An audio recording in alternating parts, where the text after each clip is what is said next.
Hello guys, welcome back to my channel. My name is Battlezone, and today in this new video we will be talking about Bruce Lee's story. So if you like this type of content and if you want to see more, then leave a like, subscribe, and don't forget to turn on the post notifications so that way you will be notified once I upload a new video. But now, any further ado, let's get started. Alright, so Bruce Lee, born Lee Jun-fon, November 27, 1940, July 20, 1973, was a Hong Kong American martial artist, actor, filmmaker, and philosopher. He was the founder of Jeet Kune Do, a hybrid martial arts philosophy which was formed from Lee's experiences in unarmed fighting and self-defense, as well as eclectic Zen, Buddhist, and Taoist philosophies as a new school of martial arts thought. With a film career spanning Hong Kong and the United States, Lee is regarded as the first global Chinese film star and one of the most influential martial artists in the history of cinema. Known for his roles in 5 feature-length martial arts films, Lee is credited with helping to popularize martial arts films in the 1970s and promoting Hong Kong action cinema. Born in San Francisco and raised in British Hong Kong, Lee was introduced to the Hong Kong film industry as a child actor by his father, Lee Hoi Chun. His early martial arts experience included Wing Chun, trained under Ip Man, Tai Chi boxing, winning a Hong Kong boxing tournament, and frequent street fighting, neighborhood, and rooftop fights. In 1959, Lee moved to Seattle, where he enrolled at the University of Washington in 1961. It was during this time in the United States that he began considering making money by teaching martial arts, even though he aspired to have a career in acting.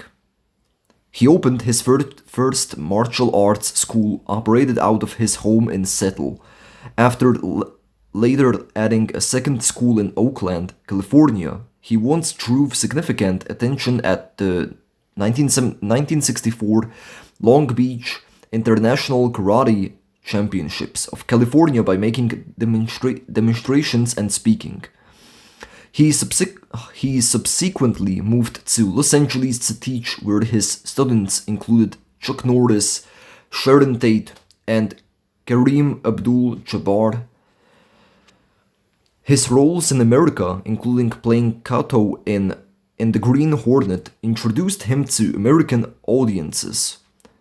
After returning to Hong Kong in 1971, Lee landed his first leading role in The Big Boss, directed by Lo Wei. A year later, he starred in Fist of Fury, in which he portrayed Chen Zhen, and The Way of the Dragon, directed and written by Lee. He went on to star in the American Hong Kong co-production Enter the Dragon 1973 and The Game of Death 1978. His Hong Kong and Hollywood produced films, all of which were commercially successful, elevated Hong Kong martial arts films to a new level of popularity and acclaim, sparking a surge of Western interest in Chinese martial arts. The direction and tone of his films, including their fight choreography and diversification, dramatically influenced and changed martial arts and martial arts films worldwide. With his influence, kung fu films began to displace the wuxia film genre. Fights were choreographed more realistically, fantasy elements were discarded for real-world conflicts, and the characterization of the male lead went from simply being a chivalrous hero to one that embodied the notion of masculinity. Lee's career was cut short by his sudden death at age 32 from a brain edema, the causes of which remain a matter of dispute. Nevertheless, his films remained popular, gained a large cult following, and became widely imitated and exploited. He became an iconic figure known throughout the world, particularly among the Chinese based upon his portrayal of Cantonese culture in his films, and among Asian Americans for defying Asian stereotypes in the United States. Since his death, Lee has continued to be a prominent influence on modern combat sports, including judo, karate, mixed martial arts, and boxing, as well as modern popular culture, including film, television, comics, animation, and video games. Time named Lee one of the 100 most important people of the 20th century.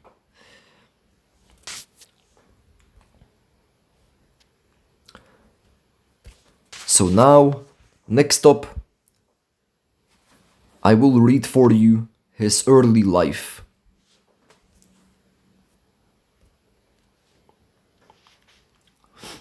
Bruce Lee's birth name was Lee Junfan.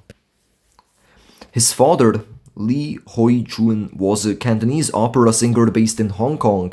His mother, Grace Ho, was born in Shanghai. In December 1939, his parents traveled to California for an international opera tour in Chinatown, San Francisco. Bruce was born there on November 27, 1940. His birth in the US allowed him to claim US citizenship due to the United States use solely citizenship laws. When he was 4 months old, April 1941, the Lee family returned to Hong Kong. Soon after, the Lee family experienced unexpected hardships as Japan, amid World War II, launched a surprise attack on Hong Kong in December 1941 and ruled the city for the next 4 years. The ethnicity of Bruce Lee's mother, Grace Ho, is contested. The consensus is that Grace Ho's father was a German immigrant and that her mother was Chinese, as attested by biographers Robert Close and Bruce Thomas. Bruce Lee's wife, Linda Lee Cadwell, wrote that Bruce Lee's grandfather was German Catholic. A new alternative theory argues that Grace Ho's father was actually the son of a Dutch Jew, Charles Maurice Bosman, and his Chinese concubine. Charles Russo has questioned this origin story entirely, suggesting that Grace Ho's father might have been Chinese or mixed Chinese, and that her mother might have been English. Matthew Poley concedes that Grace Ho's paternal grandfather was a Dutch Jew, but likewise asserts that her mother was English. However, according to Doug Palmer, the claim that Grace Ho had an English mother is only speculation. Palmer also notes that family records suggest that the Dutch Jewish Bosman family had originated from Germany, which may account for the assumption that Grace Ho was part of German.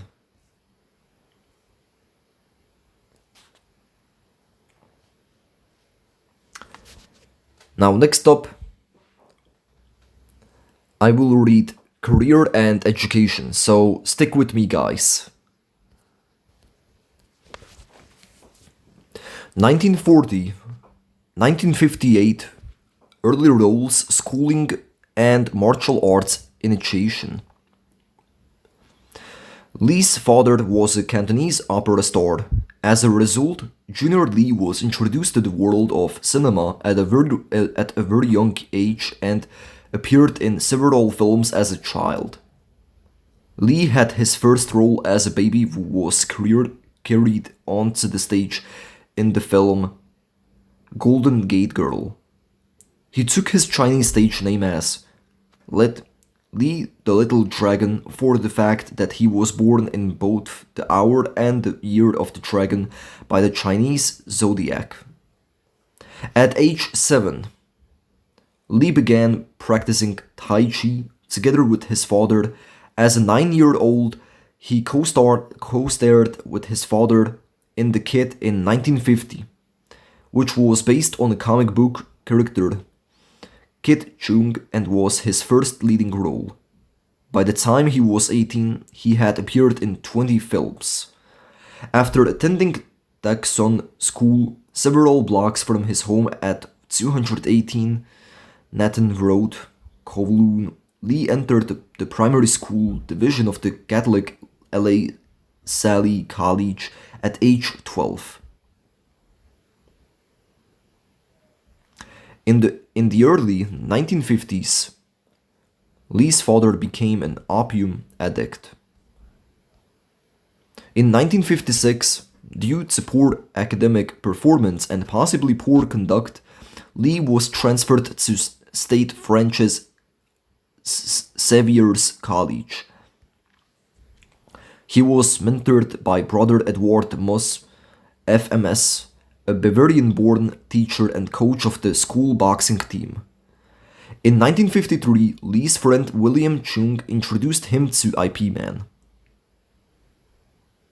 According to Chung, Li's European background on his mother's side led him to be rejected initially from learning Wing Chun Kung Fu under Ip Man because of the long-standing rule in the Chinese martial arts world not to teach for foreigners. Chung spoke on his behalf, and Li was accepted into the school and began training in Wing Chun with Ip Man. Ip tried to keep his students from fighting in the street gangs of Hong Kong by encouraging them to fight in organized competitions. After a year of his training with Ip Man, most of the other students refused to train with Li. They had learned of his mixed ancestry, and the Chinese were generally against teaching their martial arts techniques to non-Asians.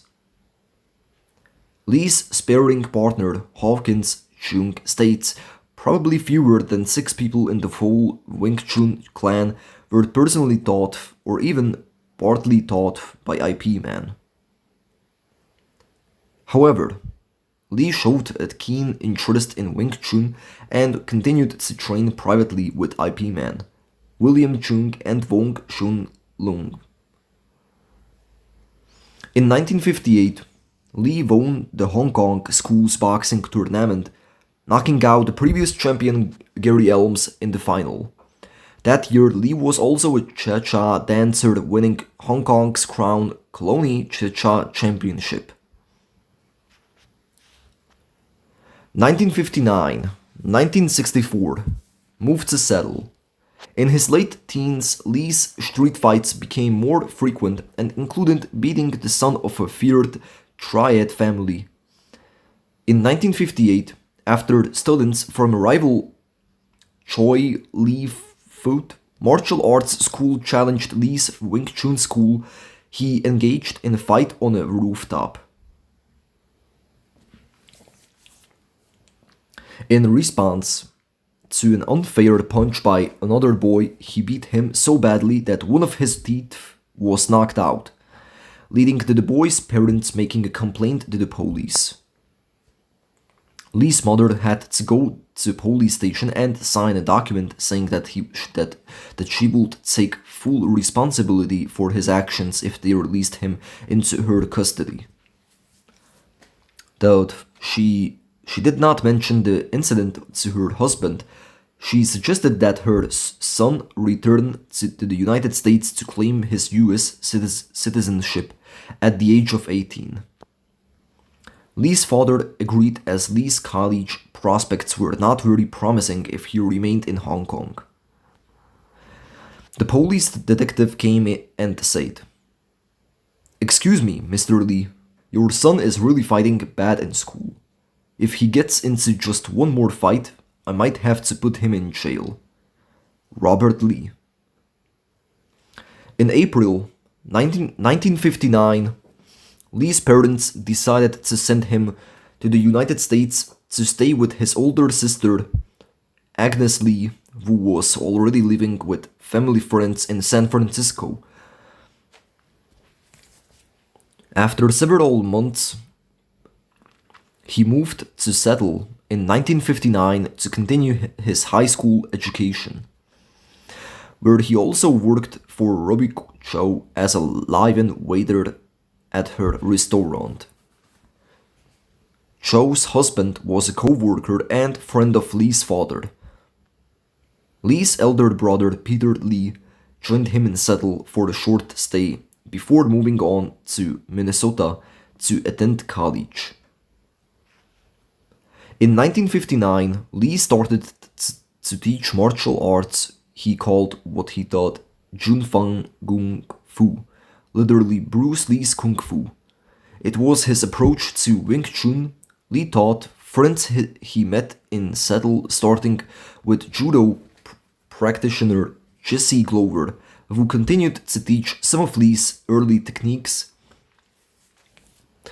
Lee's early student group was the most racially diverse group of practitioners of Chinese martial arts until that time.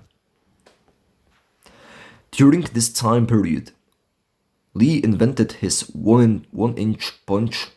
He also became interested in boxing and the techniques of Muhammad Ali and Sugar Ray Robinson. Taki Kimura became Lee's first assistant instructor and continued to teach his art and philosophy after Lee's death.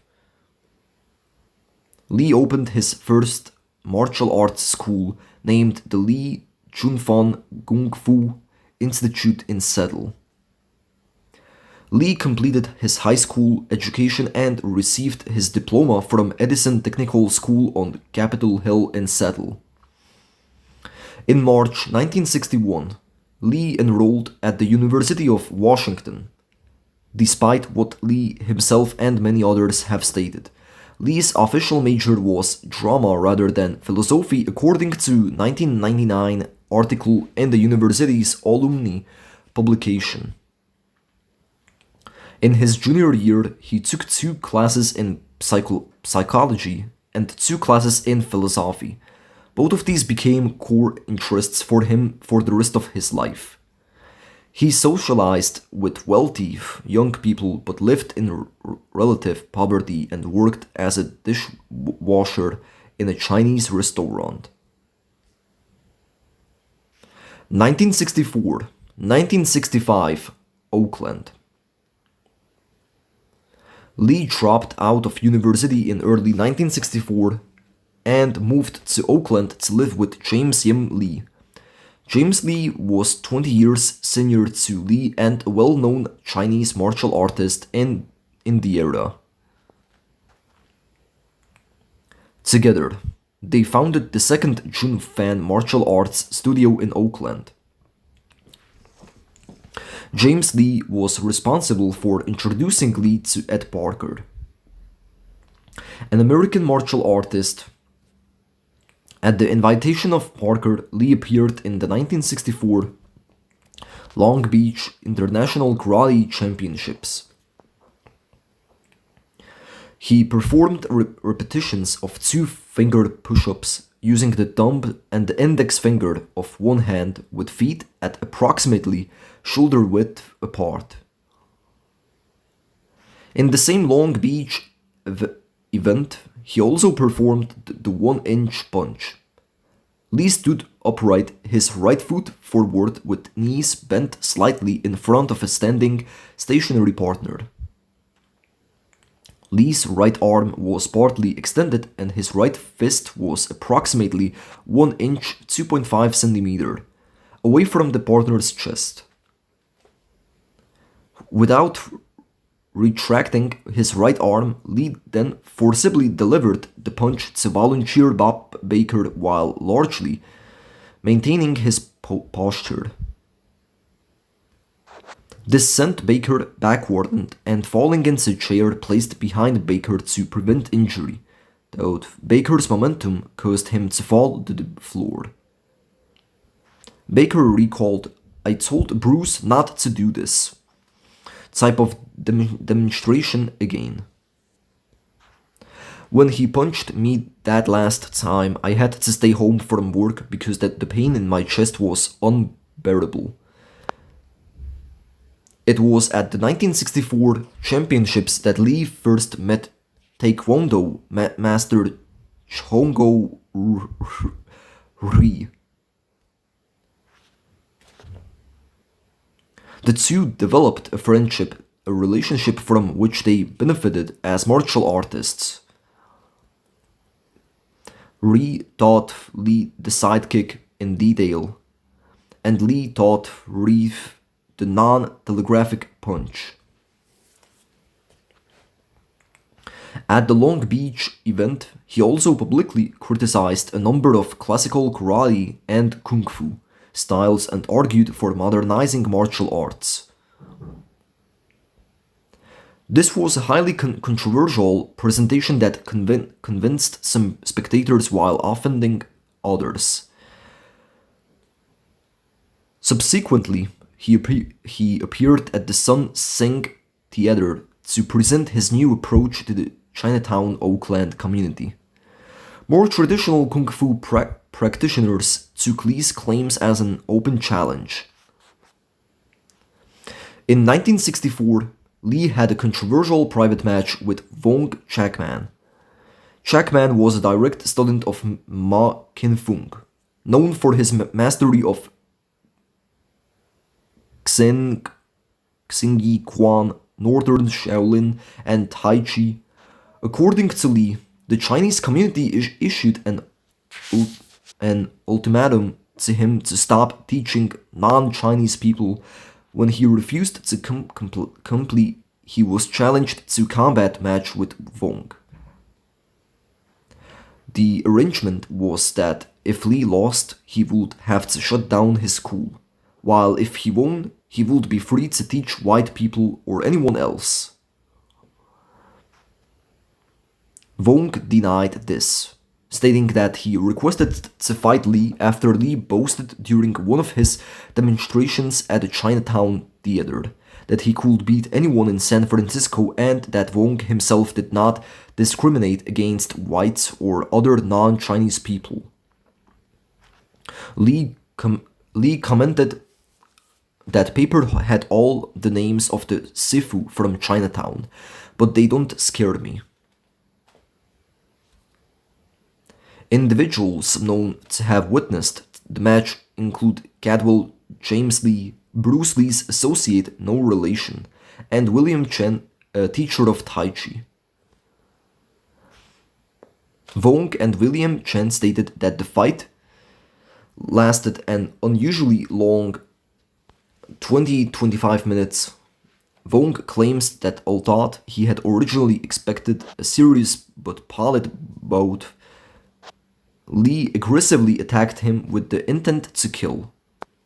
When Wong presented the traditional handshake, Lee appeared to accept the greeting, but instead, Lee allegedly thrust his hand as a spear aimed at Wong's eyes. Forced to defend his life, Wong asserted that he refrained from striking Lee with killing force when the opportunity presented itself because it could have earned him a prison sentence.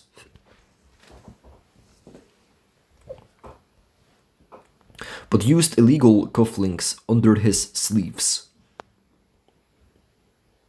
According to Michael Dorgan's 1980 book, Bruce Lee's Toughest Fight, the fight ended due to Lee's unusually winded condition as opposed to decisive blow by either fighter.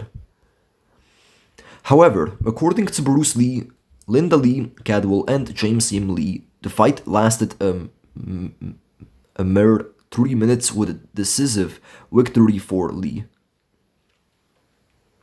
In Cadwell's account, the fight ensued. It was a no-holds-barred fight. It took 3 minutes.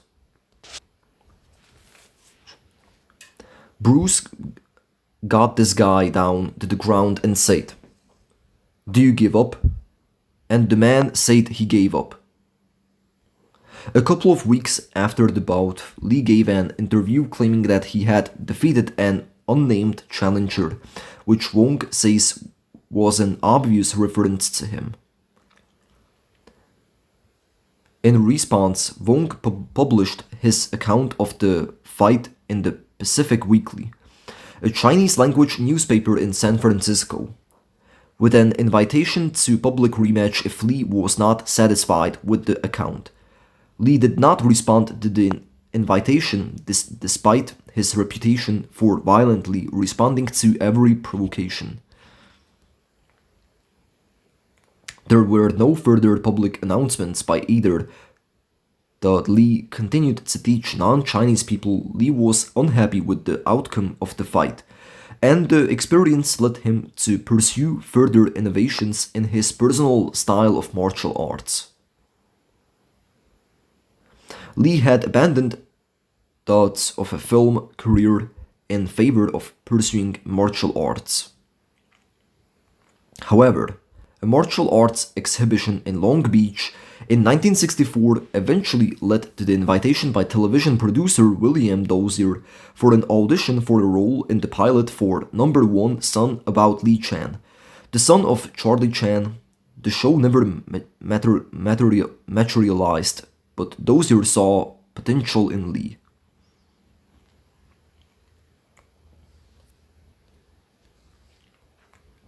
(1966) 1970. American roles and creating Jeet Kune Do. From 1966 to 1967, Lee played the role of Kato alongside the title character played by Van Williams in the TV series produced and narrated by William Dozier titled The Green Hornet, based on the radio show by the same name. The show ran for one reason, 26 episodes from September 1966 to March 1967. Lee and Williams also appeared as their characters in 3 crossover episodes of Batman, another William Dozier produced television series. The Green Hornet introduced the adult Bruce Lee to an American audience and became the first popular American show presenting Asian-style martial arts. The show's director wanted Lee to fight in the typical American style using fists and punches. As a professional martial artist, Lee refused, insisting that he should fight in the style of his expertise. At first, Lee moved so fast that his movements could not be caught on film, so he had to slow them down. The American martial arts community promoted the TV show and viewed Lee as their first mainstream star. During the show's production, Lee became friends with Jenny Lee Bell, who worked as a stuntman in the show. The two trained together and exchanged martial arts knowledge from their respective specialties. After the show was cancelled in 1967, Lee wrote to Dozier thanking him for starting my career in show business. After filming one season of The Green Hornet, Lee found himself out of work and opened the Jun Fang Kung Fu Institute in Chinatown, Los Angeles. The controversial match with Wong Jackman influenced Lee's philosophy about martial arts. Lee concluded that the fight had lasted too long and that he had failed to live up to his potential using his Wing Chun techniques. He took the view that traditional martial arts techniques were too rigid and formalized to be practical in scenarios of chaotic street fighting. Lee decided to develop a system with an emphasis on practicality, flexibility, speed, and efficiency. He started to use different methods of training such as weight training for strength, running for endurance, Stretching for Flexibility, and many others which he constantly adapted, including fencing and basic boxing techniques. Jeet Kune Do originated in 1967. The name means way of the intercepting fist in Cantonese. This was a new hybrid system that took footwork from boxing, kicks from kung fu, and technique from fencing. Lee emphasized what he called the style of no style. This consisted of getting rid of the formalized approach, which Lee claimed was indicative of traditional styles. Lee felt that even the system he now called Junfan Gung Fu was too restrictive, and it eventually evolved into philosophy and martial art he would come to call Jeet Kune Do, or the way of the intercepting fist. It is a term he would later regret because Jeet Kune Do implied specific parameters that styles connote, whereas the idea of his martial art was to exist outside of parameters and limitations.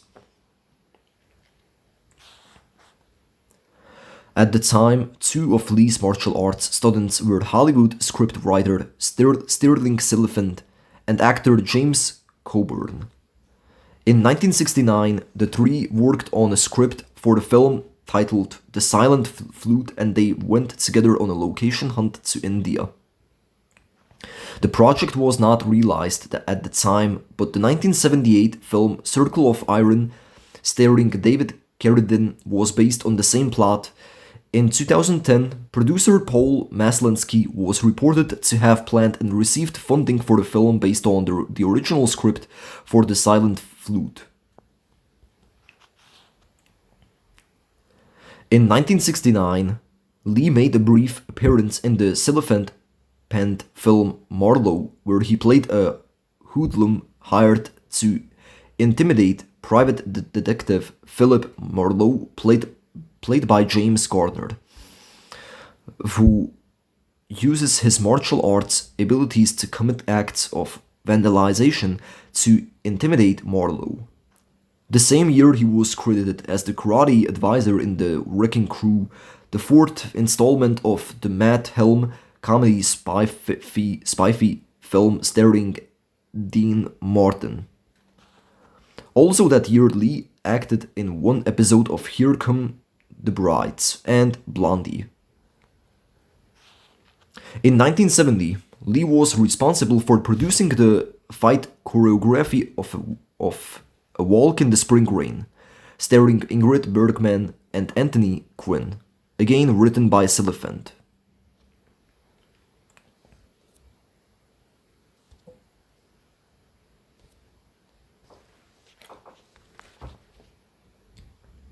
(1971, 1973) Hong Kong films, stardom, and Hollywood breakthrough. In 1971, Lee appeared in 4 episodes of the television series Longstreet, written by Silliphant. Lee played Lee Tsung, the martial arts instructor of the title character, Mike Longstreet, played by James Franciscus, and important aspects of his martial arts philosophy were written into the script.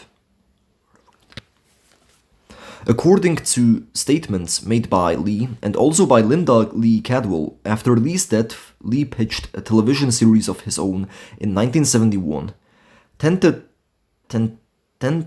tentatively titled The Warrior, discussions of which were confirmed by Warner Bros. During a December 9, 1971 television interview on the Pierre Berton Show, Lee stated that both Paramount and Warner Bros. Wanted him to be in a modernized type of a thing, and that they think the Western idea is out, whereas I wanted to do the Western. According to Cadwell, Lee's concept was retooled and renamed Kung Fu, but Warner Bros. Gave Lee no credit. Warner Bros. States that they had for some time been developing an identical concept created by two writers and producers Ed Spielman and Howard Friedlander in 1969. As stated to by Lee's biographer Matthew Polly, according to these sources, the reason Lee was not cast was because he had a thick accent, but Fred Weintraub attributes that to his ethnicity.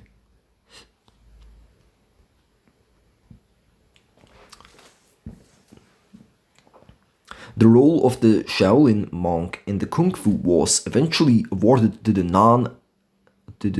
to then non-martial artist David Carradine. In an interview with the Pierre Berton Show, Lee stated that he understood Warner Bros. Attitudes towards casting in the series. They think that business-wise, it is a risk. I don't blame them. If the situation were reversed and an American star were to come to Hong Kong, and I was the man with the money, I would have my own concerns as to whether the acceptance would be there. Producer Fred Weintraub had advised Lee to return to Hong Kong and make a featured film that he could showcase to executives in Hollywood. Not happy with his supporting roles in the US, Lee returned to Hong Kong, unaware that the Green Hornet had been played to success in Hong Kong and was unofficially referred to as the Kato Show. He was surprised to be recognized as the star of the show. After negotiating with both Shaw Brothers Studio and Golden Harvest, Lee signed a film contract to star in two films produced by Golden Harvest. Lee played his first leading role in the Big Boss 1971, which proved to be an enormous box office success across Asia and catapulted him to instant stardom in Hong Kong. He followed up with Fist of Fury 1972, which broke the box office records set previously by the Big Boss, with film critic Blake Howard writing that Lee was cresting the wave of international superstardom. Having finished his initial 2-year contract, Lee negotiated a new deal with Golden Harvest. Lee later formed his own company, Concord Production Inc., which show for his third film, The Way of the Dragon, 1972, he was given complete control of the film's production as the writer, director, star, and choreographer of the fight scenes. In 1964, at a demonstration in Long Beach, California, Lee met karate champion Chuck Norris. In The Way of the Dragon, Lee introduced Norris to moviegoers as his opponent. Their showdown has been characterized as one of the best fight scenes in martial arts and film history. Fist of Fury and Way of the Dragon grossed an estimated US 100 million US dollars and 130 million US dollars worldwide, respectively.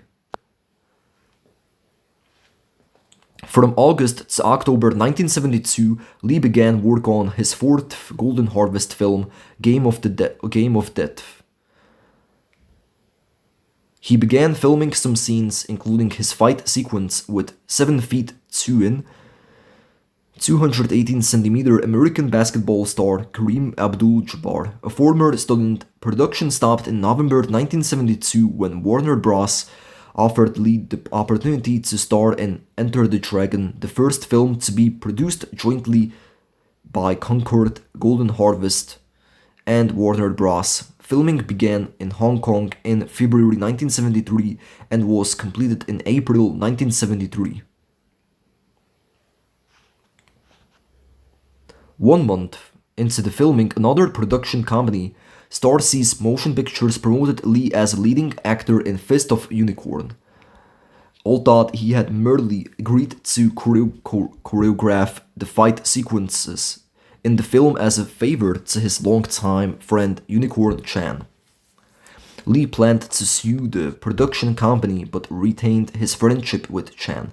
However, only a few months after the completion of Enter the Dragon and 6 days before its July 26, 1973 release, Lee died. Enter the Dragon went on to become one of the year's highest grossing films and cemented Lee as a martial arts legend.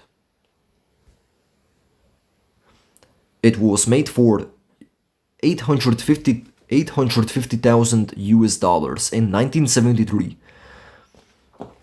the equivalent of $4 million adjusted for inflation as of 2007. Enter the Dragon is estimated to have grossed over $400 million worldwide, the equivalent of over $2 billion adjusted for inflation as of 2022.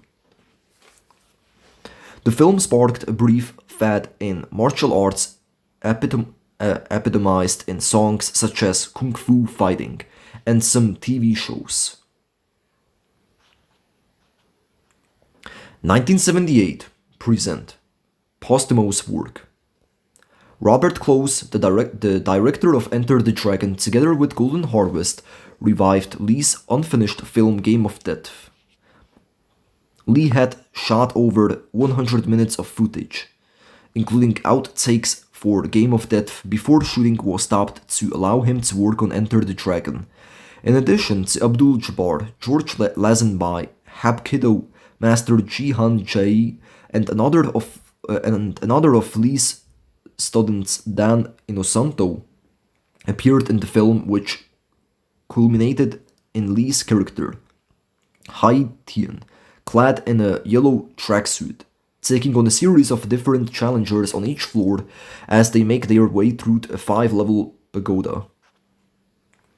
In a controversial move, Robert Close finished the film using a Lee look-alike Kim Tae-chung with Yuen Biao as a stunt double and archive footage of Lee from his other films with a new storyline and cast. It was released in 1978. The cobbled-together film contained only 15 minutes of actual footage of Lee. The unused footage of Lee had filmed was recovered 22 years later and included in the documentary Bruce Lee, A Warrior's Journey. In 1972, after the success of The Big Boss and Fist of Fury, a third film was planned by Raymond Cho at Golden Harvest to be directed by Lo Wei, titled Yellow-Faced Tiger. However, at the time, Lee decided to direct and produce his script for Way of the Dragon instead. All thought Lee had formed a production company with Raymond Cho. A period film was also planned from September-November 1973 with the competing Shaw Brothers studio, to be directed by either Kor Yuen or Cheng Kang, and written by Yi Kang and Chang Cheh, titled The Seven Sons of the Jade Dragon. In 2015, Perfect Storm Entertainment and Bruce Lee's daughter, Shannon Lee, announced that the series The Warrior would be produced and would air on Cinemax. Filmmaker Justin Lin was chosen to direct the series. Production began in October 2017 in Cape Town, South Africa. In April 2019, Cinemax renewed the series for the second season. The series ended after 3 seasons in 2023. In March 2021, it was announced that producer Jason Kotari had acquired the rights to the Silent Flute to become a miniseries which would have John Fusco as a screenwriter and executive producer. Unproduced works. Lee had also worked on several scripts himself. A tape containing a recording of Lee narrating the basic storyline to a film tentatively titled Southern Fist/Northern Leg exists, showing some similarities with the canned script for the Silent Flute, Circle of Iron.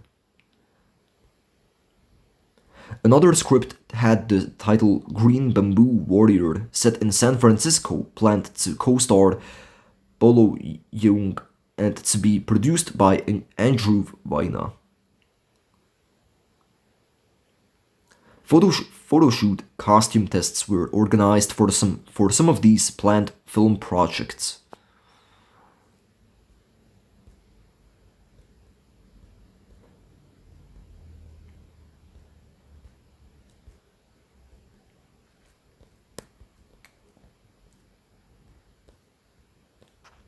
Martial arts and fitness.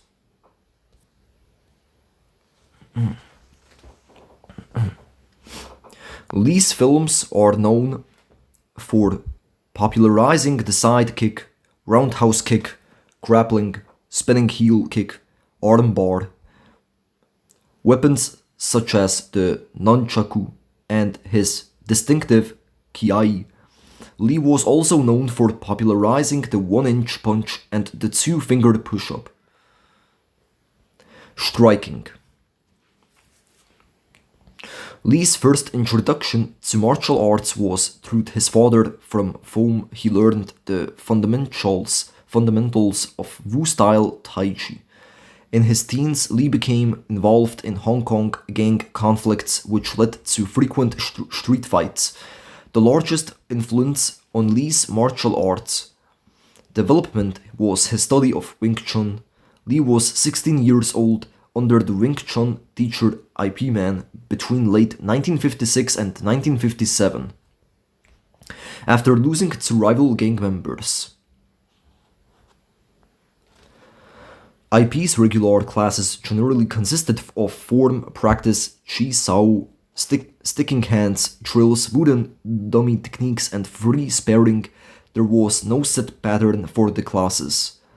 Other Chinese martial arts styles Lee trained in were Northern Praying Mantis, Southern Praying Mantis, Eagle Claw, Tan Tui, La Han, Mizongi, Wakung, Monkey, Southern Dragon, Fujian White Crane, Choi Li Foot, Hung Guard, Choi Guard, Foot Guard, Mach Guard, Yo Kung Moon, Lee Guard, and Low Guard. Martial arts expert Don F. Draeger regarded Lee as worthy of a Kyokushin sixth dan by the standards of the 1970s. Lee was trained in boxing between 1956 and 1958 by brother Edward, coach of the State Franchise Xavier's College boxing team. Lee went on to win the Hong Kong Schools Boxing Tournament in 1958, while scoring knockdowns against the previous champion Gary Elms in the final. After moving to the United States, Lee was heavily influenced by heavyweight boxing champion Muhammad Ali, whose footwork he studied and incorporated into his style in the 1960s.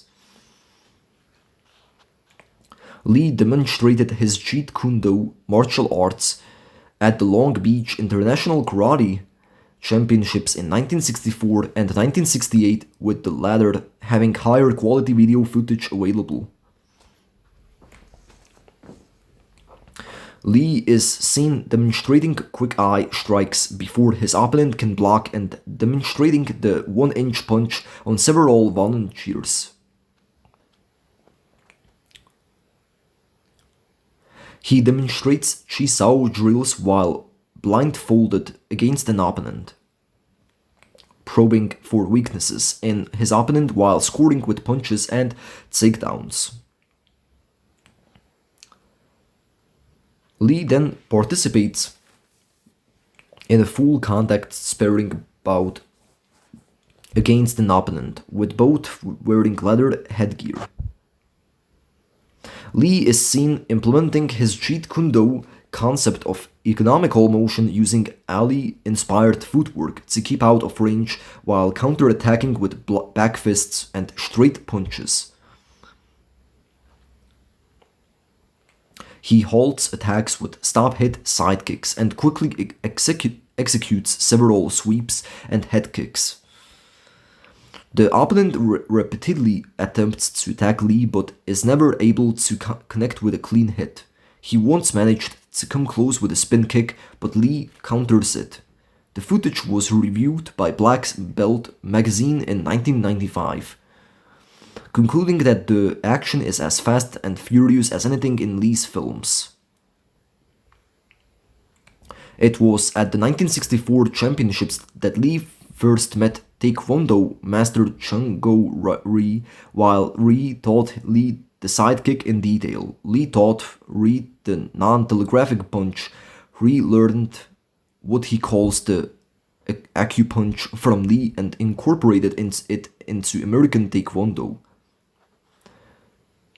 The acupunch is a rapid, fast punch that is very difficult to block. Based on human reaction time, the idea is to finish the execution of the punch before the opponent can complete the brain-to-wrist communication.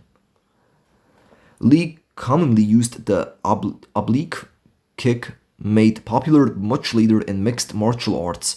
It is called the Jeet Tek stop kick or intercepting kick in Jeet Kune Do. Grappling. Lee favored cross-training between different fighting styles and had a particular interest in grappling.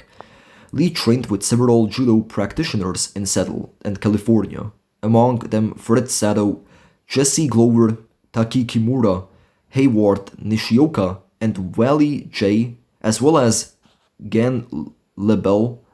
Many of his first students were proficient in judo and other arts, and he learned as much as he taught.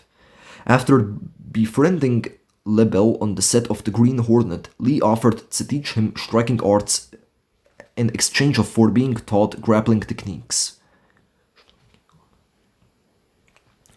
Lebel had been taught catch wrestling by prestigious grapplers Lou Tess and Ed Levis, and notable techniques of both judo and catch wrestling can be seen in Lee's Tao of Jeet Kune Do. He also learned grappling moves from Hapkido master Jihan Jai. According to Glover, Lee only found judo ineffective at the action of getting hold of the opponent. In their first training together, Glover showed Lee an Osoto Gari, which Lee considered not a bad technique, but he disliked that Glover had needed to hold on to Lee. While in Seattle, Lee developed anti-grappling techniques against opponents trying to tackle him or take him to the ground. Glover recalled Lee definitely would not go to the ground if he had the opportunity to get you standing up. Nonetheless, Lee expressed to Lebel a wish to integrate judo into his fighting style. He incorporated the Osoto Gari into Jeet Kune Do, among other throws, arm locks, and chokeholds from judo.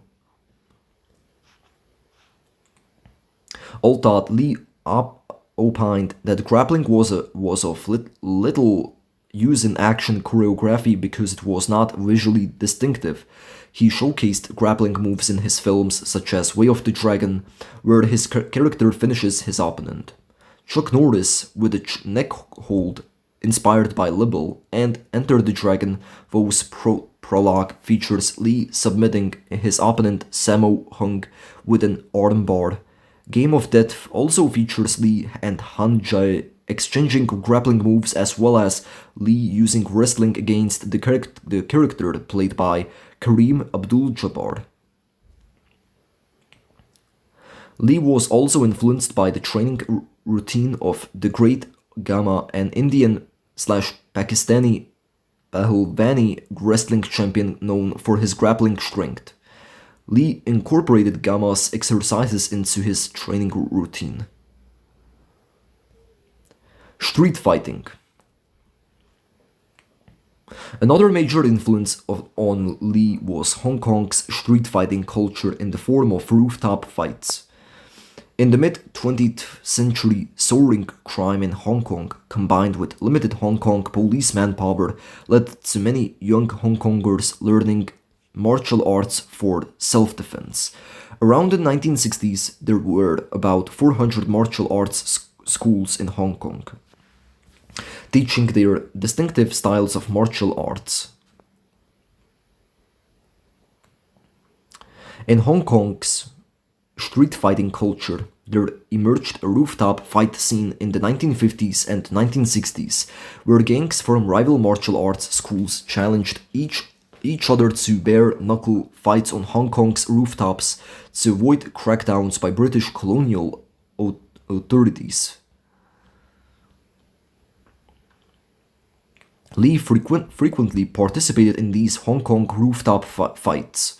He combined different techniques from different martial arts schools into his own hybrid martial arts style.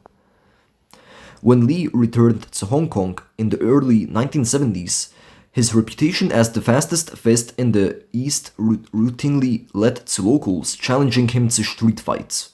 He sometimes accepted these challenges and engaged in street fights, which led to some criticism from the press portraying him as violent at the time. Fitness. At 172 cm, 5 feet 8 in, and weighing 64 kg, 141 lb, Lee was renowned for his physical fitness and vigor, achieved by using a dedicated fitness regime to become as strong as possible. After his match with Wong Jackman in 1965, Lee changed his approach toward martial arts training. Lee felt that many martial artists of his time did not spend enough time on physical conditioning. Lee included all elements of total fitness: muscular strength, muscular endurance, cardiovascular endurance, and flexibility. He used traditional bodybuilding techniques to build some muscle mass, but not overdone, as that could decrease speed or flexibility. At the same time, concerning balance, Lee maintained that mental and spiritual preparation are fundamental to the success of physical training in martial arts skills. In Tao of Jeet Kune Do, he wrote, "Training is one of the most neglected phases of athletics. Too much time is given to the development of skill and too little to the development of the individual for participation. JKD ultimately is not a matter of pretty techniques but of highly developed spirituality and physique." According to Linda Lee Cadwell, soon after he moved to the United States, Lee started to take nutrition seriously and developed an interest in health foods, high protein drinks, and vitamin and mineral supplements. He later concluded that achieving a high performance body was akin to maintaining the engine of a high performance automobile. Allegorically, as one could not keep a car running on low octane fuels, one could not sustain one's body with a steady diet of junk food, and with the wrong fuel, one's body would perform sluggishly or sloppily. Lee avoided baked goods and refined flour, describing them as providing empty calories that did nothing for his body.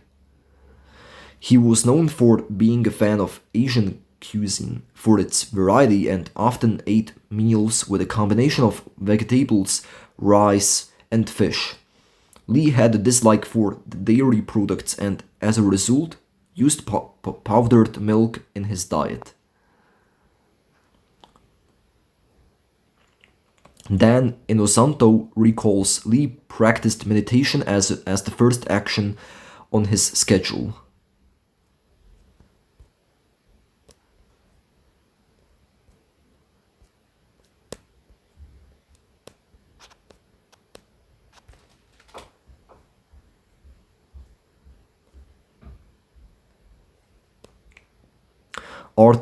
Artistry. Philosophy. While best known as a martial artist, Lee studied drama and Asian and Western philosophy, starting while studying at the University of Washington. He was well read and had an extensive library dominated by martial arts, subject and philosophical texts. His books on martial arts and fighting philosophy are known for their philosophical assertions, both inside and outside of martial arts circles. His eclectic philosophy often mirrored his fighting beliefs, though he was quick to say that his martial arts were solely a metaphor for such teachings. He believed that any knowledge ultimately led to self knowledge. He said that his chosen method of self expression was martial arts.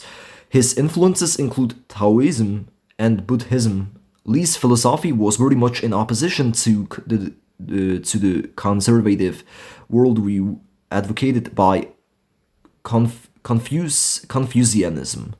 John Little states that Lee was an atheist when asked in 1972 about his religious affiliation. He replied, "None whatsoever."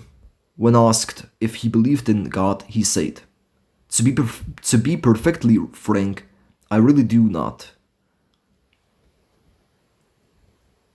In his notebooks, Lee cited and commented on passages from Plato, David Hume, René Descartes, and Thomas Aquinas, from Western philosophy, and Lao Tzu, Chuang Tzu, Miyamoto Musashi, and Alan Watts from Eastern thought. He was particularly interested in the Indian mystic Jiddu Krishnamurti. Poetry.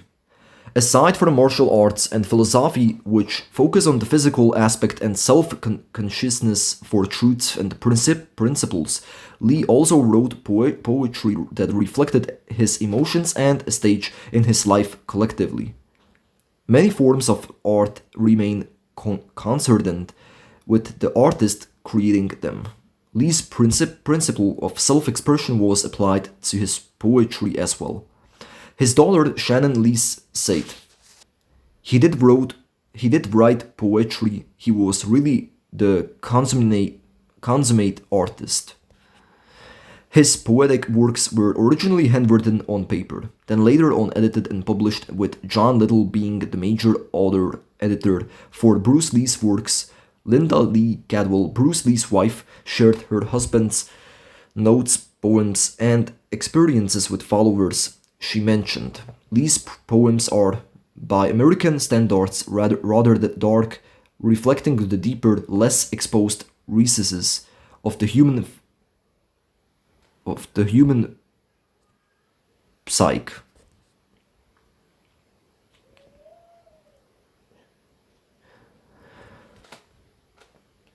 Most of Bruce Lee's poems are categorized as anti-poetry or fall into a paradox. The mood in his poems shows the side of the man that can be compared with other poets such as Robert Frost, one of many well-known poets expressing himself with dark poetic works. The paradox, taken from the yin and yang symbol in martial arts, was also integrated into his poetry. His martial arts and philosophy contribute a great part to his poetry. The free verse form of Lee's poetry reflects his quote, "Be formless, shapeless like water." Personal life.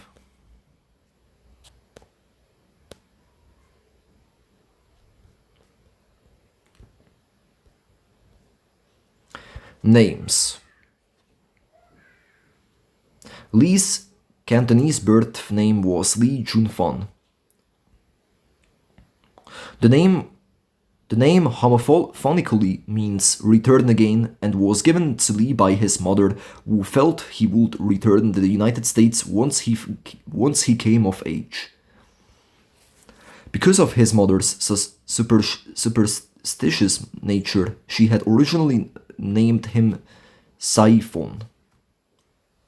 which is a feminine name meaning small phoenix. The English name Bruce is thought to have been given by the hospital's attending physician, Dr. Mary Glover.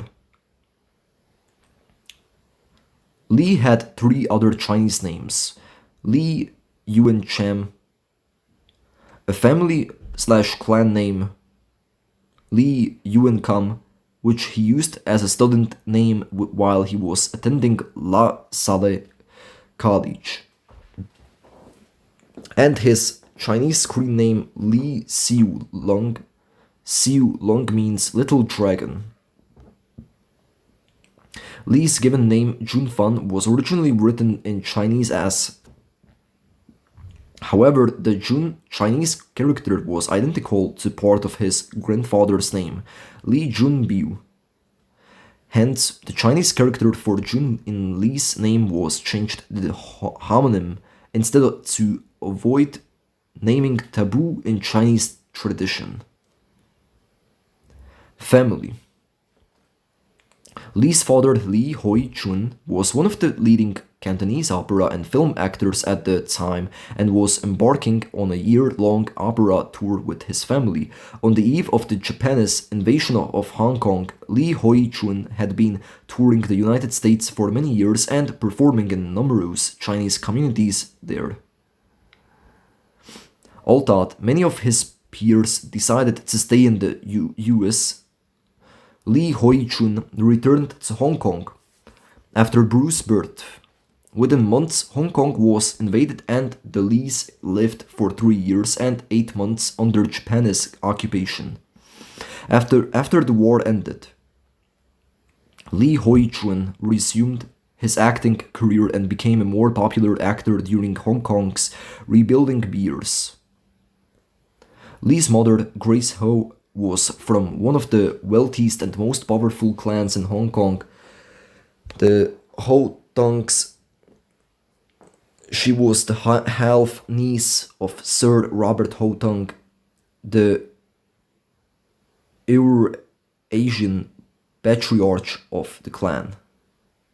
As such, the young Bruce Lee grew up in an affluent and privileged environment despite the advantage of his family's status.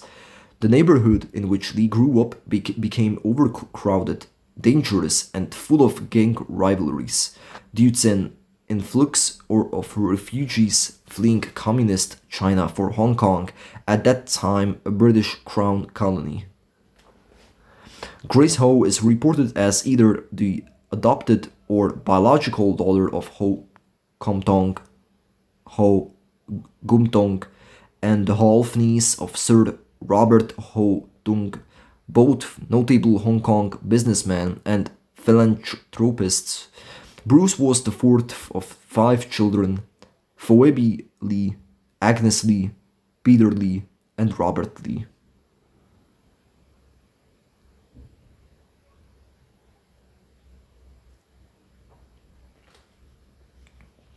Grace's parentage remains unclear. Linda Lee, in her 1989 biography, The Bruce Lee Story, suggests that Grace had a German father and was a Catholic. Bruce Thomas, in his 1994 biography, Bruce Lee, Fighting Spirit, suggests that Grace had a Chinese mother and a German father. Lee's relative, Eric Peter Ho, in his 2010 book, Tracing My Children's Lineage, suggests that Grace was born in Shanghai to a Eurasian woman named Chung Kingson. Eric Peter Ho said that Grace Lee was the daughter of a mixed-race Shanghainese woman and her father was Ho Kum Tong. Grace Lee herself reported that her mother was English and her father was Chinese. Freda Dudley Bowling said Grace Lee was 3/4 Chinese and 1/4 British. In the 2018 biography Bruce Lee, Alive, Matthew Polly identifies Lee's maternal grandfather as Ho Kum Tong, who had often been reported as his adoptive grandfather. Ho Kum Tong's father, Charles Maurice Bosman, was a Dutch Jewish businessman from Rotterdam he moved to Hong Kong with the Dutch East India Company and served as the Dutch consul to Hong Kong at one time. He had a Chinese concubine named Sei Tai, with whom he had 6 children, including Ho Kam Tong. Bosman subsequently abandoned his family and immigrated to California. Ho Kam Tong became a wealthy businessman with a wife, 13 concubines, and a British mistress who gave birth to Grace Ho. His younger brother, Robert Lee Jun Fai, is a musician and singer. He performed in the Hong Kong group The Thunderbirds. A few singles were sung mostly or all in English. Also released was Lee singing a duet with Irene Ryder. Lee Jun Fai lived with Lee in Los Angeles in the United States and stayed. After Lee's death, Lee Jun Fai released an album and a single by the same name dedicated to Lee called The Ballad of Bruce Lee. While studying at the University of Washington, he met his future wife, Linda Emery, a fellow student studying to become a teacher, as relations between people of different races were still banned, and in many US states, they married in secret in August 1964. Lee had 2 children with Linda Brandon 1965-1993 and Shannon Lee, born 1969, upon Lee passing in 1973. She continued to promote Bruce Lee's martial art, Jeet Kune Do. She wrote the 1975 book Bruce Lee, The Man Only I Knew, on which the 1993 feature film Dragon the Bruce Lee Story was based. In 1989, she wrote the book The Bruce Lee Story. She retired in 2001 from the family's estate. Lee died when his son Brandon was 8 years old. While alive, Lee taught Brandon martial arts and would invite him to visit sets. This gave Brandon the desire to act, and he went on to study the craft. As a young adult, Brandon Lee found some success acting in action-oriented pictures such as Legacy of Rage 1986, Showdown in Little Tokyo 1991, and Rapid Fire 1992. In 1993, at the age of 28, Brandon Lee died after being accidentally shot by a prop gun on the set of The Crow. Lee died when his daughter Shannon was 4. In her youth, she studied Jeet Kune Do under Richard Bustillo, one of her father's students. However, her serious studies did not begin until the late 1990s. To train for parts in action movies, she studied Jeet Kune Do with Ted Wong. Friends, students, and contemporaries. Lee's brother Robert, with his friends Taki Kimura, Dan Inosanto, Steve McQueen, James Coburn, and Peter Chen were his pallbearers. Coburn was a martial arts student and a friend of Lee. Coburn worked with Lee and Stirling Silliphant on developing the silent flute. Upon Lee's early death, at his funeral, Coburn gave a eulogy regarding McQueen. Lee made no secret that he wanted everything McQueen had and would stop at nothing to get it. Inosanto and Kimura were friends and disciples of Lee. Inosanto would go on to train Lee's son Brandon. Kimura continued to teach Lee's craft in saddle.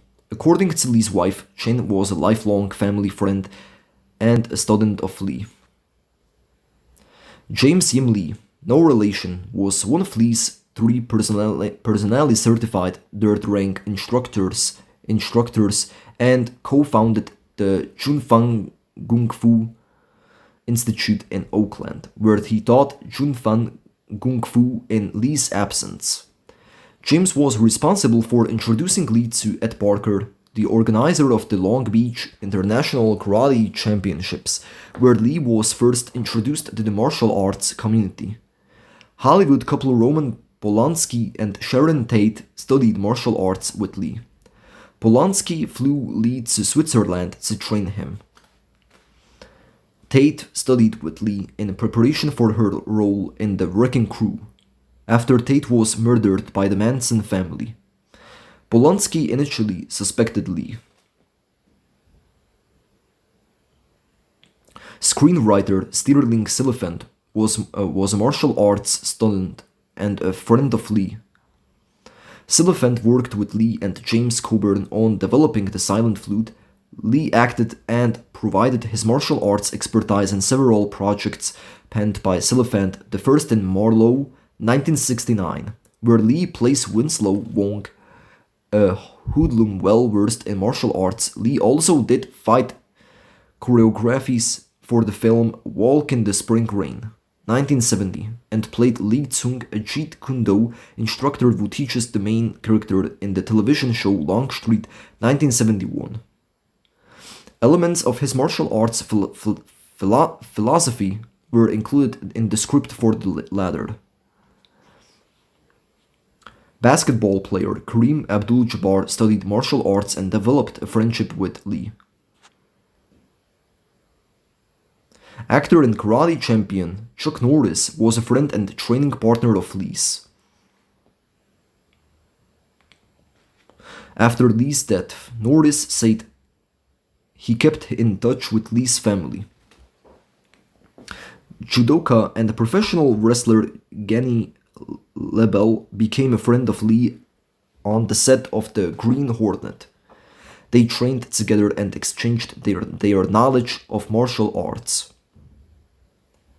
Taiwanese actress Betty Ting immediately came under media's spotlight after it was revealed that Bruce Lee is found unconscious at her flat before his death.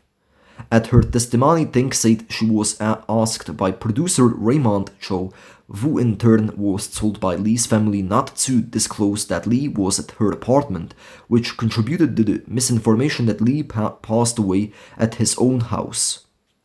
Ting later said Lee fell in love with her and the two shared a close relation.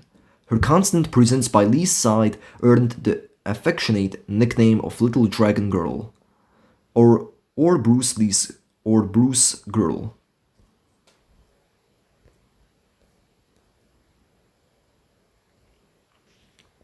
Drug use. In July 2021, a private collection of over 40 handwritten letters Lee made to fellow Fist of Fury actor Robert Bob Baker was sold for $462,500 at Heritage Auctions. These letters were written from 1967 to 1973 and included requests by Lee for Baker to mail him cocaine, painkillers, psilocybin, and other drugs for his personal use. Dr. Poon Wai Ming in Hong Kong said cocaine could have caused his collapse in May 1973, 2 months before his death.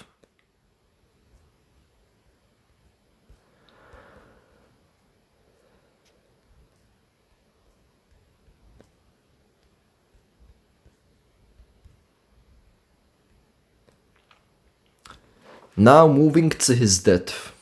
So, let's read this. On May 10, 1973, Lee collapsed during an automated dialogue replacement session for Enter the Dragon at Orange Sky Golden Harvest film studio in Hong Kong because he was having epileptic seizures and had headaches. He was rushed to Hong Kong Baptist Hospital, where doctors diagnosed cerebral edema. He had a high fever and was completely unconscious without any signs of breathing. They were able to reduce the swelling through the administration of mannitol, a brain scan in the United States after this diagnosed Bruce Lee with convulsive disorder. On July 20, 1973, Lee was in Hong Kong planning to have dinner with actor George Lazenby, with whom he intended to make a film. According to Lee's wife, Linda, and testimony at Lee's coroner's court, Lee met producer Raymond Cho at 2 p.m. at home to discuss the making of the film Game of Death. They worked until 4 p.m. and then drove together to the home of Lee's colleague, Betty Ting, arriving at around 5. The three then went over the script at Ting's home at around 7. Lee, having a headache, took a pill of painkiller from Ting and took a nap. Cho left around an hour later to attend a dinner meeting with Lazenby, which Lee was expected to join later. When Lee did not arrive at the dinner, Cho came to the apartment at around 9:45 p.m., but he was unable to wake Lee up. Chu Bo Hui, a private doctor of Ting, was summoned at 10, as Lee's doctor was unreachable, and spent 10 minutes attempting to revive Lee, who by then no longer had any vital signs, before sending him by ambulance to Queen Elizabeth Hospital. Lee was declared dead on arrival at the age of 32. Lee was buried in Lakeview Cemetery in Seattle. Pallbearers at Lee's funeral on July 25, 1973 included Taki Kimura, Steve McQueen, James Coburn, Dan Inosanto, Peter Chen, and Lee's brother Robert. Possible causes of death. Donald Thier, a senior British pathologist recommended by Scotland Yard, who had overseen over 1,000 autopsies, was assigned to perform an autopsy on Lee. His conclusion was death by misadventure caused by cerebral edema due to reaction to compounds present in the combination medication Equagesic. According to autopsy reports, Lee's brain had swollen from 1,400 to 1,575 grams, a 12.5% increase. Lee had taken Equagesic on the day of his death, which contained both aspirin and the sedative meprobamate, although he had taken it many times before. The coroner's court unanimously returned a death by misadventure verdict. Lee's iconic status and untimely death fed many rumors and theories. These include murder involving the triads and the supposed curse on him and his family. Tabloids and magazines in Hong Kong publicized multiple conspiracy theories on Lee's death for viewership. Although there was initial speculation that cannabis found in Lee's stomach may have contributed to his death, theory said it would be both irresponsible and irrational to say that cannabis might have triggered either the events of Bruce's collapse on May 10 or his death on July 20. Dr. R.R.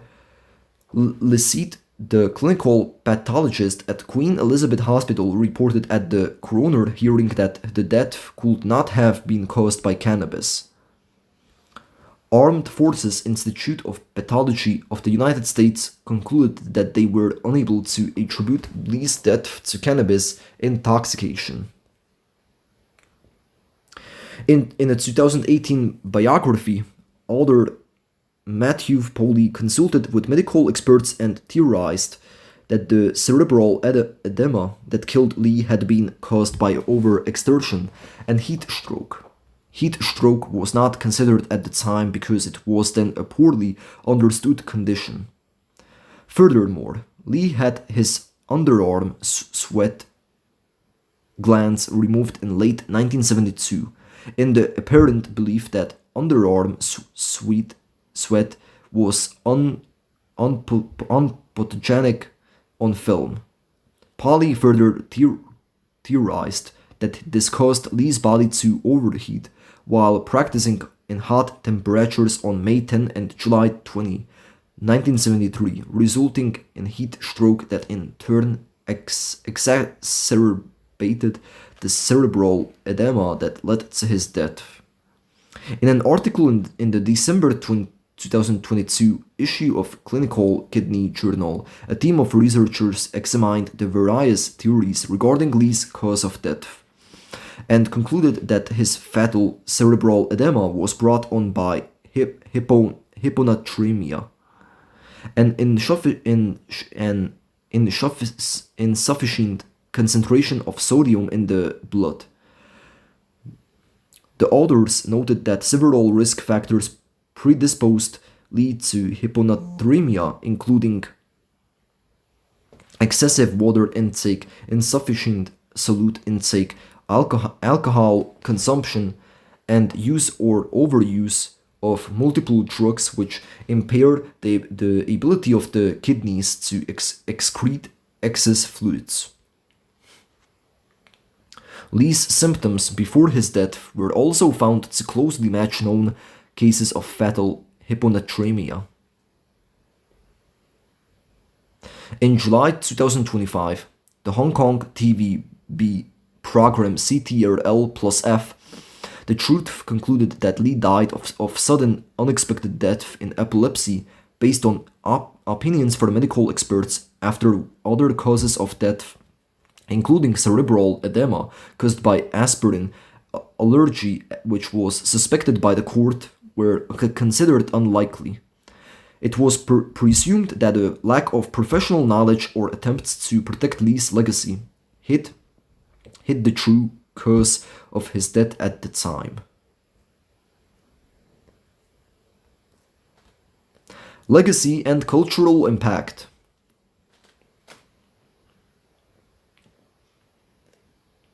Lee is considered by some commentators and martial artists to be the most influential martial artist of all time, and the pop culture icon of the 20th century who bridged the gap between East and West.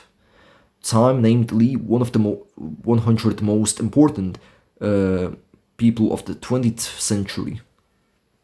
A number of biography books have been written about Lee. A biography had sold more than 4 million copies by 1988. Action films. Lee was largely responsible for launching the Kung Fu craze of the 1970s. He initially introduced Kung Fu to the West with American television shows such as The Green Hornet and Kung Fu, before the Kung Fu craze began with the dominance of Hong Kong martial arts films in 1973.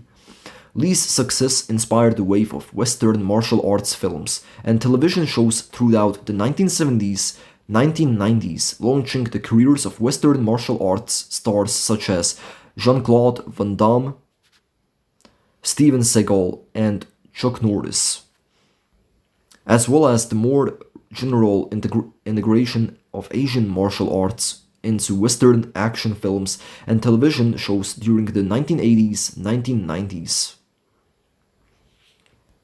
Enter the Dragon has been cited as one of the most influential action films of all time. Sasha Matusak of Vice said, Enter the Dragon is referenced in all manner of media. The plotline and characters continue to influence storytellers today, and the impact was particularly felt in the revolutionizing way the film portrayed African Americans, Asians, and traditional martial arts. Kwon Seung, Chan Bang, and Bang Huat Chua cited fight scenes in Lee's films, such as Enter the Dragon, as being influential for the way they pitched an elemental story of good against evil in such a spectacular, saturated way. A number of action filmmakers around the world have cited Bruce Lee as a formative influence on their careers, including Hong Kong action film directors such as Jackie Chan and John Woo, and Hollywood filmmakers such as Quentin Tarantino and Brett Ratner. Martial arts and combat sports. Jeet Kune Do, a hybrid martial arts philosophy drawing from different combats and disciplines that was founded by Lee, is sometimes credited with paving the way for the combat sport mixed martial arts MMA. The concept of mixed martial arts was popularized in the West by Bruce Lee via his system of Jeet Kune Do.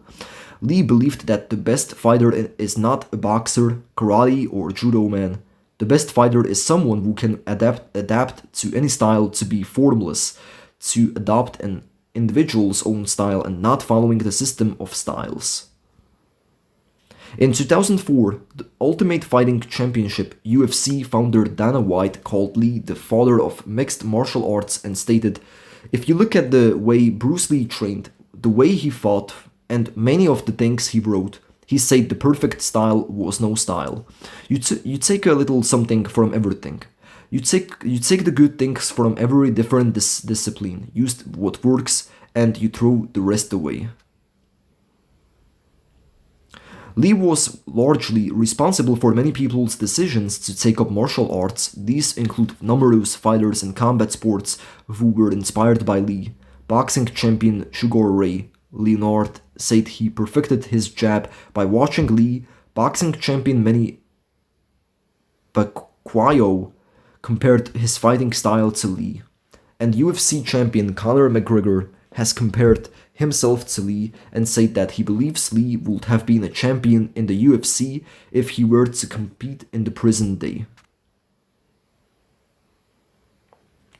Lee inspired the foundation of American full contact kickboxing tournaments by Joe Levis and Benny Urquidez in the 1970s.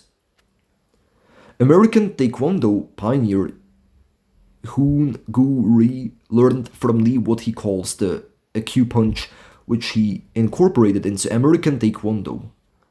Ri later coached heavyweight boxing champion Muhammad Ali and taught him the acupunch, which Ali used to knock out Richard Dunn in 1975. According to heavyweight boxing champion Mike Tyson, everyone wanted to be Bruce Lee in the 1970s.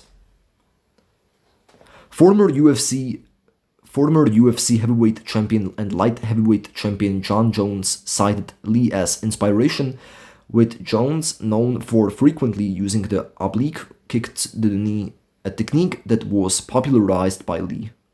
Former UFC middleweight champion Anderson Silva has also cited Lee as an inspiration. Numerous other UFC fighters have cited Lee as their inspiration, with several referring to him as a godfather or grandfather of MMA. Racial barriers and stereotypes. Lee is credited with helping to change the way Asians were presented in American films. He defied Asian stereotypes such as the emasculated Asian male stereotype. His friend Amy Sanbo recalls that in a time when so many Asians were trying to convince themselves they were white, Bruce was so proud to be Chinese he was bursting with it. In contrast to earlier stereotypes which depicted Asian men as emasculated, childlike, coolies, or domestic servants, Lee demonstrated that Asian men could be tough, strong, and sexy, according to University of Michigan. Lecturer Hee Seung Chung In turn, Lee's popularity inspired the new Asian stereotype, the martial artist. In North America, his films initially played largely to black, Asian, and Hispanic audiences. Within black communities, Lee's popularity was second only to heavyweight boxer Muhammad Ali in the 1970s. As Lee broke through to the mainstream, he became a rare non-white movie star in a Hollywood industry dominated by white actors at the time. According to rapper LL Cool J, Lee's films were the first time many non-white American children, such as himself, had seen a non-white action hero on the big screen in the 1970s. Popular culture. Numerous entertainment and sports figures around the world have cited Lee as a major influence on their work, including martial arts actors such as Jackie Chan and Donnie Yen, actor bodybuilder Arnold Schwarzenegger, actor comedians such as Eddie Murphy and Eddie Griffin, actresses such as Olivia Munn and Diane Doan, musicians such as Steve Aoki and Rohan Marley, rappers such as LL Cool J and Wu-Tang Clan leader RZA, bands such as Gorillaz, comedians such as W. Kamau Bell and Margaret Cho, basketball players Stephen Curry and Jamal Murray, skaters Tony Hawk and Christian Hosoi, and American footballer Kyler Murray, among others. Bruce Lee influenced several comic book writers, notably Marvel Comics founder Stan Lee, who considered Bruce Lee to be a superhero without a costume. Shortly after his death, Lee inspired the Marvel characters Shang-Chi, debuted 1973, and Iron Fist, debuted 1974, as well as the comic book series The Deadly Hands of Kung Fu, debuted 1974.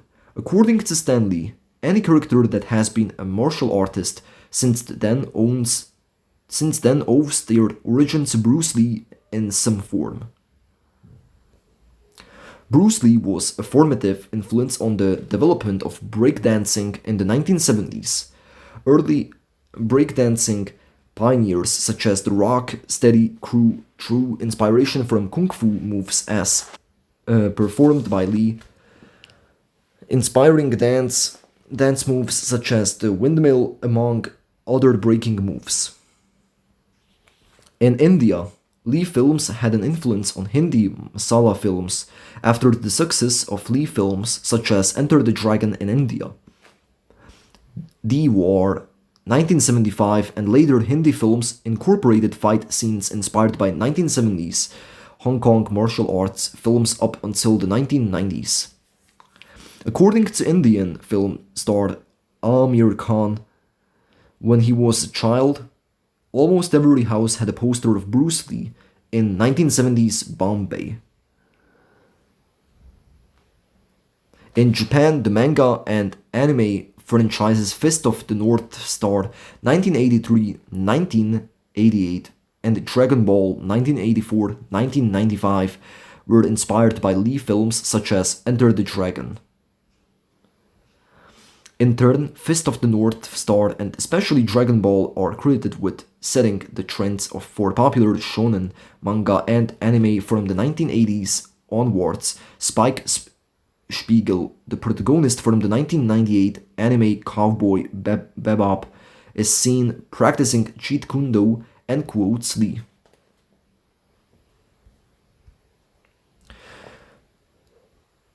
Bruce Lee films such as Game of Death and Enter the Dragon were the foundation for video game genres such as beat-em-up, action games, and fighting games. The first beat-em-up game, Kung Fu Master 1984, was based on Lee's Game of Death. The Street Fighter video game franchise 1987 debut was inspired by Enter the Dragon, with the gameplay centered around an international fighting tournament and each character having a unique combination of ethnicity, nationality, and fighting style. Street Fighter went on to set the template for all fighting games that followed. Since then, nearly every major fighting game franchise has had a character based on Bruce Lee. In April 2014, Lee was named a featured character in the combat sports video game EA Sports UFC and is playable in multiple weight classes. In France, the Yamakasi cited the martial arts philosophy of Bruce Lee as an influence on their development of the parkour discipline in the 1990s, along with the acrobatics of Jackie Chan. The Yamakasi considered Lee to be the unofficial president of their group. The Legend of Bruce Lee, 2008, a Chinese television drama series based on the life of Bruce Lee, has been watched by over 400 million viewers in China, making it the most watched Chinese television drama series of all time as of 2017. In November 2022, it was announced that Taiwanese filmmaker Ang Lee was directing a biopic on Bruce Lee. Ang Lee's son Mason Lee was cast to star in the movie, while Bruce Lee's daughter Shannon Lee is set to produce the film. In 2024, there was a proposal made to erect a statue of Bruce Lee in San Francisco. Lee's daughter is in favor of erecting it, stating, "The Bay Area is a very rich and vital part of our legacy." Tributes. Underworld paid tribute to Bruce Lee in their song Bruce Lee from their 1999 album B.A.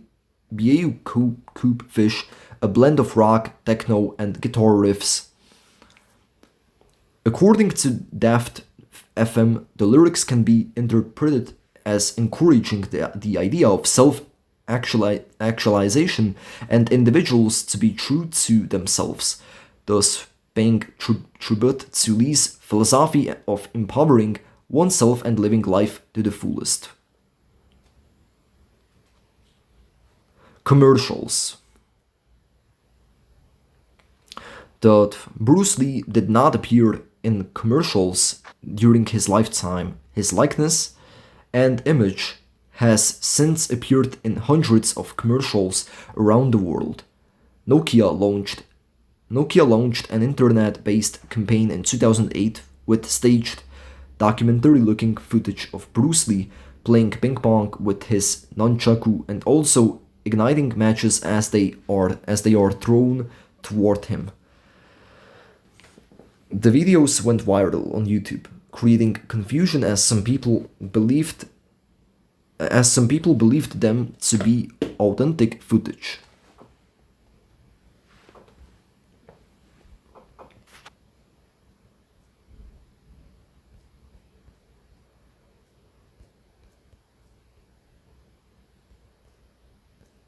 So we can see here the honors,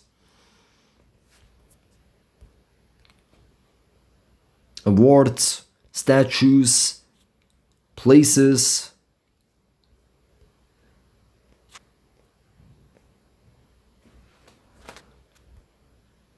A theme park dedicated to Lee was built in Guangdong,